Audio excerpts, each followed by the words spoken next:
Good afternoon. My name is Robert M. Stahl. For over 9 years I worked in the oil and gas industry, and I'm a titled reservoir engineer. Proudly, I am a signer of the Architects and Engineers for 911Truth petition demanding a new investigation of the destruction of the 3 World Trade Center high-rises. My unique addition to this conference is one point: that all engineering degrees are degrees in physics, and that the grand unified theory Einstein knew existed in 1933 does exist in reality now. And its basic principle is that physical laws apply in all physical situations, which absolutely has not been the case until now.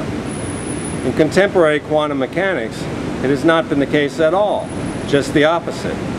Not even the first law of thermodynamics is adhered to in quantum mechanics: conservation of mass and energy. In any event, 5 basic principles pivoting on the full realization of the electron comprise the premise of the overall stability of the universe. And the solution to the electron has been one known paradox in understanding it. Quantum mechanics is so thoroughly inconsistent as to be garbage, essentially. But these 5 equations, or principles of the grand unified theory of classical physics, have now been developed, and they work from quarks to cosmos with little or no error. We must be confident, however, of the point about physical attributes applying in all physical situations if we are to proceed in commonality of thought, as a discipline even, rather than being traumatized and mistaking that for terror. It is the first premise. We now have 1,270 architects and engineer petition signers and almost 9,300 others. Collectively, our AE petition signers have more than 25,000 years of building and technical experience.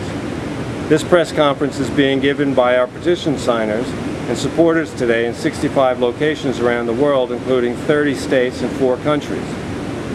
With our founder, Richard Gage, Architects Institute of America, making a similar announcement at the National Press Club in Washington, D.C. Today, we're here to inform you that we have uncovered evidence of the official investigations into what happened to the World Trade Center skyscrapers on 9/11 and were deeply flawed, or worse. The scientific forensic facts we have discovered have troubling implications. For example, a technologically advanced, highly energetic material has been discovered in World Trade Center dust from 9/11 catastrophes.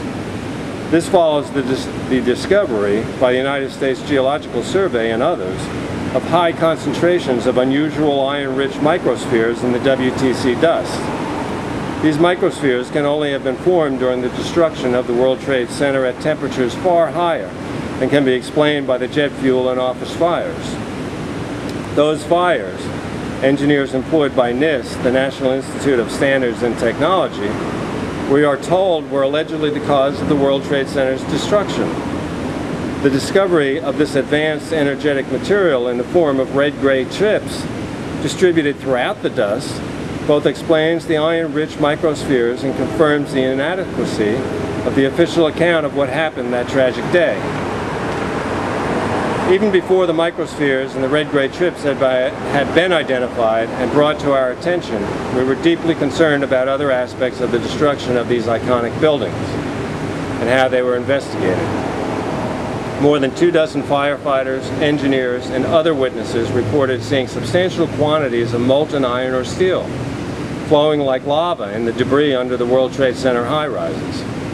Office fires and jet fuel cannot possibly reach temperatures necessary to liquefy iron or steel. A mixture called thermite, consisting of pulverized iron oxide and aluminum, can generate temperatures above 4,000 degrees Fahrenheit, far more than is needed to melt iron and steel, which melts at nearly 2,750 degrees Fahrenheit. The energetic material that was found in the WTC dust by an international team of scientists led by Niels Harrit of the University of Copenhagen in Denmark and reported in the peer-reviewed Open Journal of Chemical Physics, consists of nano-engineered iron oxide and aluminum particles 1/1000th the size of a human hair, embedded in another substance consisting of carbon, oxygen, and silicon. The sizes of the iron oxide particles are extremely uniform, and neither they nor the ultra-fine grain aluminum platelets could possibly have been created by a natural process such as gravitational collapse or the impact of jetliners.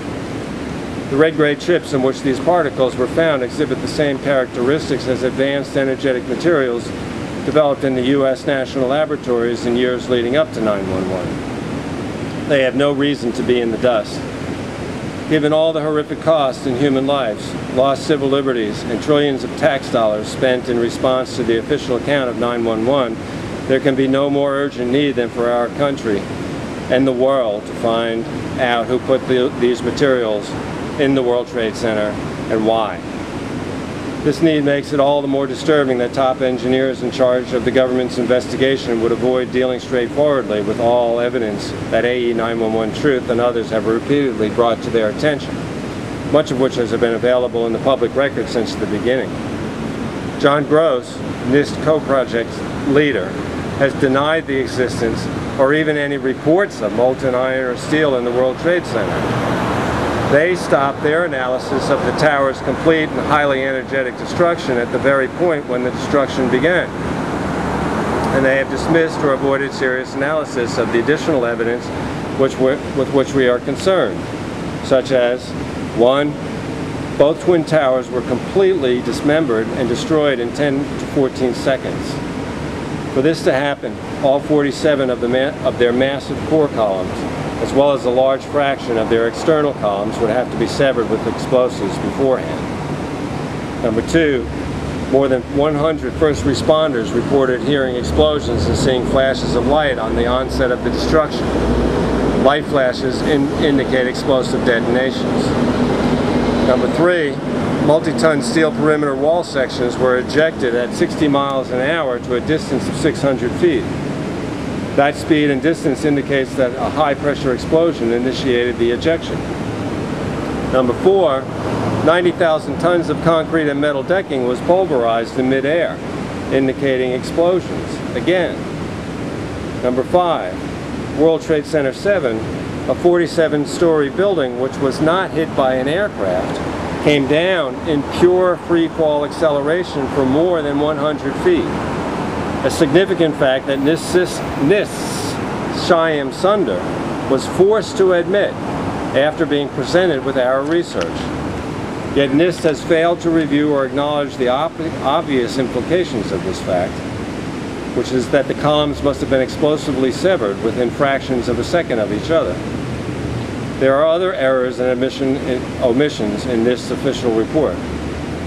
Number 1, NIST overstated the severity and duration of the fires in all 3 skyscrapers, apparently in order to more credibly attribute the destruction to the fires, yet without exaggerating them enough to account for molten iron or steel. Number 2, NIST and FEMA did not follow the National Fire Protection Association's standard procedures for fire and explosion investigations to test building debris for explosive residue. Number 3, NIST did not test for explosives when explosive demolition was the most likely hypothesis. Number 4, NIST animated computer model of Building 7's destruction, showing the outer walls crumpled inward like a piece of foil, bears no resemblance to the actual collapse as seen in the videos. Number 5, NIST claims that the falling section of each of the twin towers above the jetliner impact zones crushed the intact lower section. But video analysis reveals clearly that the upper sections disintegrated in waves of explosions prior to any crushing of the lower sections. This indicates the top sections could not have been the cause of destruction of the lower sections. Number 6, NIST technical analysis into the twin tower collapses stops at the initiation of collapse. There is no technical analysis of the structural behavior of the building during the collapse itself. In response to our request for correction on this matter, NIST acknowledged that they were unable to provide a full explanation of the total collapse. There is much more, but I'll stop here. I urge you to go to our website, AE911Truth.org, for more information, including comments by our members on the problems with the official investigation.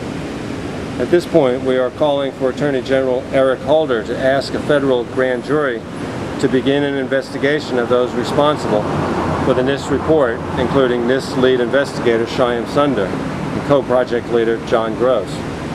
We'd like any and all reporters who will be covering this story to know that architects and engineers for 911Truth are here to give you any technical support you need. Detailed information is available on our DVD, 911 Blueprint for Truth, The Architecture of Destruction, which is available on our website, AE911Truth.org. Finally, I'd like to thank thousands of scientists, senior level members of the military, intelligence and other government officials, pilots and aviation professionals, firefighters, scholars, and university professors, 911 survivors and their family members, and average citizens here and around the world for their continuing support. We also want to thank our growing family of more than 100 sustaining financial supporters. We could not do this without you. Now I will take any questions.